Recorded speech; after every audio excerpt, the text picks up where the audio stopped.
ದಿನಾಂಕ 14/3/2026 ಹುಣಸಗಿ ಉಪವಿಭಾಗ ಕೆಬಿಜೆಎನ್ಎಲ್ ವ್ಯಾಪ್ತಿಯಲ್ಲಿರುವ ರಾಜನಕೊಳೂರು ಸಮೀಪದ 35 ಕಿಲೋಮೀಟರ್ ಸುರಂಗ ಕಾಲುವೆ ನೆಲಾಬೋರ್ ಬಳಿ ಅನುಮಾನಾಸ್ಪದ ವ್ಯಕ್ತಿಗಳು ಅಕ್ರಮವಾಗಿ ಮಣ್ಣು ಸಾಗಾಣಿಕೆ ನಡೆಯುತ್ತಿರುವಾಗ ಕರವೇ ಪದಾಧಿಕಾರಿಗಳು ಸ್ಥಳಕ್ಕೆ ದಿಢೀರನೆ ಭೇಟಿ ನೀಡಿ ಕುಲಕಷ್ಟವಾಗಿ ಪರಿಶೀಲಿಸಿ ಕೆಬಿಜೆಎನ್ಎಲ್ ಅಭಿಯಂತರದ ಸುನಿಲ್ ರೆಡ್ಡಿ ಇವರಿಗೆ ಮಾಹಿತಿ ನೀಡಿದರು.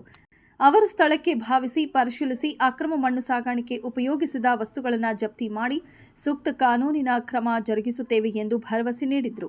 ಈ ಸಂದರ್ಭದಲ್ಲಿ ಕರವೇ ತಾಲೂಕು ಅಧ್ಯಕ್ಷರಾದ ಬಸವರಾಜ್ ಚೆನ್ನೂರ್, ತಾಲೂಕು ಗೌರವ ಅಧ್ಯಕ್ಷರಾದ ಶಿವಲಿಂಗ ಸಾಹುಕಾರ್, ಪಟ್ಟಣಶೆಟ್ಟಿ ಹಾಗೂ ಉಪ ಅಧ್ಯಕ್ಷರುಗಳಾದ ರಾಜುಗೌಡ ಕುಪ್ಪಿ, ಶಿವನಗೌಡ ಸಬದ, ಸಹ ಕಾರ್ಯದರ್ಶಿಗಳಾದ ಹನುಮಂತರಾಯ, ಮಾರಲಬಾವಿ ಸಂಘಟನಾ ಕಾರ್ಯದರ್ಶಿಗಳಾದ ಮಲ್ಲು ಮಾಳಿ, ಕಾಮನಟಗಿ, ರೈತ ಸಂಘದ ಅಧ್ಯಕ್ಷರಾದ ಮೌನೇಶ್ ಸಾಹುಕಾರ್, ಚಿಂಚೋಳಿ ಯುವ ಘಟಕದ ಅಧ್ಯಕ್ಷರು ರಾಜು ಅವರಾದಿ, ಕಾರ್ಮಿಕ ಘಟಕದ ಅಧ್ಯಕ್ಷರಾದ ಪ್ರಶಾಂತ್ ಕೋಡೇಕಲ್ ಇತರರು ಇದ್ದರು. ವರದಿ ಯಾದಗಿರಿ ಜಿಲ್ಲೆ ಹನುಮಂತ ದೋರಿ. ಕ್ಷಣ ಕ್ಷಣದ ಸುದ್ದಿಗಾಗಿ ವೀಕ್ಷಿಸಿ ರಾಷ್ಟ್ರಧ್ವನಿ ನ್ಯೂಸ್ ಕನ್ನಡ.